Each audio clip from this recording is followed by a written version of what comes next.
പൃഥ്വിരാജിന് വേണ്ടി വീണ്ടും പാടിയിരിക്കുകയാണ് അലങ്കൃത. കഴിഞ്ഞ ദിവസമായിരുന്നു ഐ നോബഡി റിലീസ് ചെയ്തത്. പൃഥ്വിരാജും പാർവതിയുമാണ് ചിത്രത്തിലെ പ്രധാന കഥാപാത്രങ്ങൾ. സിനിമ റിലീസ് ചെയ്തതിന് പിന്നാലെയാണ് മകളുടെ ഗാനം പങ്കുവച്ച് പൃഥ്വിയും സുപ്രിയയും എത്തിയത്. ജെയ്ക്സ് ബിജോയാണ് ഗാനമൊരുക്കിയത്. നിമിഷ നേരം കൊണ്ടായിരുന്നു ലിറിക് വീഡിയോ ശ്രദ്ധ നേടിയത്. പൃഥ്വിരാജിൻ്റെയും സുപ്രിയയുടെയും പാരൻറ്റിംഗാണ് അഭിനന്ദനം കൊടുക്കേണ്ടത്. തൻ്റെ സിനിമകൾ കാണിച്ചില്ലെങ്കിലും മകളുടെ ഉള്ളിലെ കഴിവ് മനസ്സിലാക്കി പ്രോത്സാഹിപ്പിക്കുകയാണ് ഇരുവരും. പ്രാർത്ഥനയുടെ ശബ്ദം പോലെ തോന്നുന്നു, ചേച്ചിയെപ്പോലെ തന്നെ അനിയത്തിയും ഈ മേഖലയിൽ തിളങ്ങട്ടെ തുടങ്ങി പ്രതികരണങ്ങളായിരുന്നു വീഡിയോയുടെ താഴെ. സെലിബ്രിറ്റി സ്റ്റാറ്റസിലില്ലാതെയാണ് മകളെ വളർത്തുന്നത്. അവൾ ആരാവരുത് എന്ന് മാത്രമേ ഉള്ളൂ. ഏത് മേഖല വേണം എന്നത് അവൾ തന്നെ തീരുമാനിക്കട്ടെ. എമ്പുരാനിലെ പാട്ട് മുതൽ ശ്രദ്ധിച്ചതാണ് ഈ ശബ്ദം.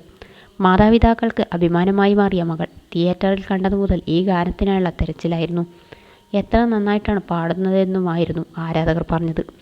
മകളുടെ പാട്ട് ആസ്വദിച്ച് പൃഥ്വിയും സുപ്രിയയും സ്റ്റുഡിയോയിലുണ്ടായിരുന്നു.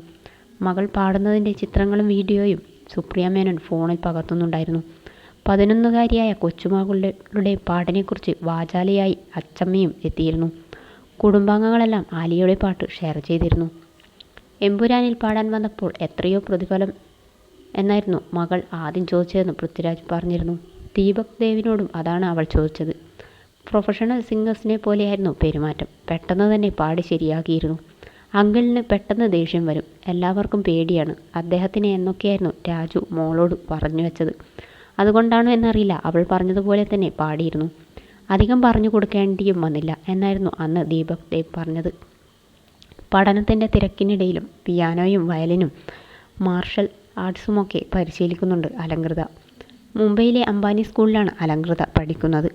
അവിടേക്ക് മാറിയതിൽ പിന്നെ വല്ലപ്പോഴുമാണ് കാണുന്നതെന്ന് മല്ലിക സുകുമാരൻ പറഞ്ഞിരുന്നു. അഭിമുഖങ്ങളിലെല്ലാം കൊച്ചുമക്കളെക്കുറിച്ച് വാചാലയാവാറുണ്ട് അവർ. മക്കളെയും മരുമക്കളെയും കണ്ടില്ലെങ്കിലും കൊച്ചുമക്കളെ കാണാതിരിക്കാനാവില്ലെന്നും അവർ പറഞ്ഞിരുന്നു.